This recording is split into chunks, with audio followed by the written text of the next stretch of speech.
more power than you might be giving yourself credit for. Hola amigos, hoy os traigo un vídeo sobre el bruxismo. ¿Qué es el bruxismo? Es el hábito involuntario caracterizado por apretar o rechinar los dientes por contracción de la musculatura de la mandíbula, sin un propósito funcional. Puede aparecer mientras se duerme, en concreto durante la fase no REM, o mientras se está despierto. Suele estar asociado a estrés, estados de ansiedad o problemas bucales.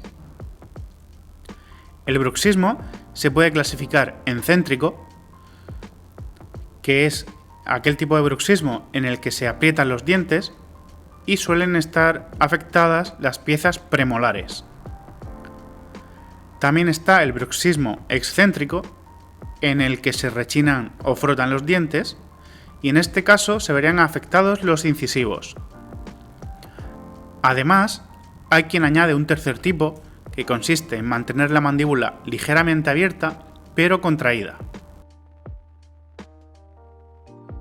El bruxismo puede provocar hipertrofia muscular masticatoria, pérdida de la superficie dental o del soporte periodontal, fractura o daño en las piezas dentales, hipersensibilidad de dientes, cefaleas, migrañas, problemas de oído y dolor en la zona de los ojos.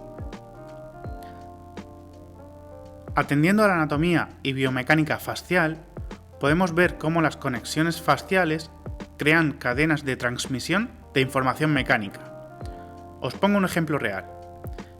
Aquí tenemos al músculo temporal, que su fascia conecta con la del músculo masetero, esta con la del esternocleidomastoideo o ECOM, a través de diferentes ligamentos de la mandíbula, y esta a su vez con la del trapecio, a través de la fascia profunda del cuello.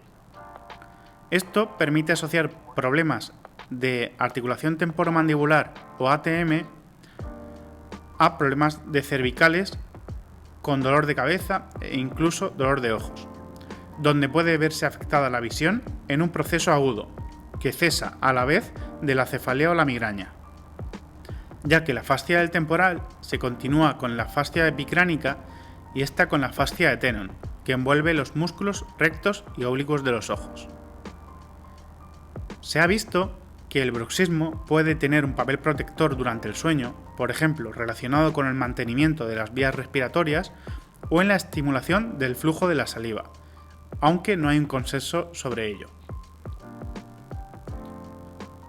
El diagnóstico se da a través de los signos y síntomas, anamnesis, examen clínico, dispositivos intraorales o registro de la actividad muscular. El bruxismo en sí no requiere tratamiento, a menos que surjan problemas a consecuencia de sufrirlo. Su tratamiento puede consistir en férula de descarga por parte de los dentistas para proteger los dientes del posible daño.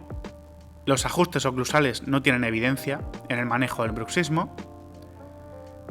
También tiene cierta evidencia la administración de toxina botulínica tipo A en los músculos masticatorios, que parece que reduce la frecuencia del bruxismo, disminuye el dolor miofascial y mantiene la fuerza de oclusión. Por parte del psicólogo, nos ayudaría en situaciones de estrés o en los estados de ansiedad. Y los fisioterapeutas haremos tratamiento sintomático con diferentes técnicas para relajar la musculatura y aliviar el dolor, reeducación de la mordida en algunos casos, y también podemos usar biofeedback para que el paciente tome conciencia y sepa relajar esa musculatura.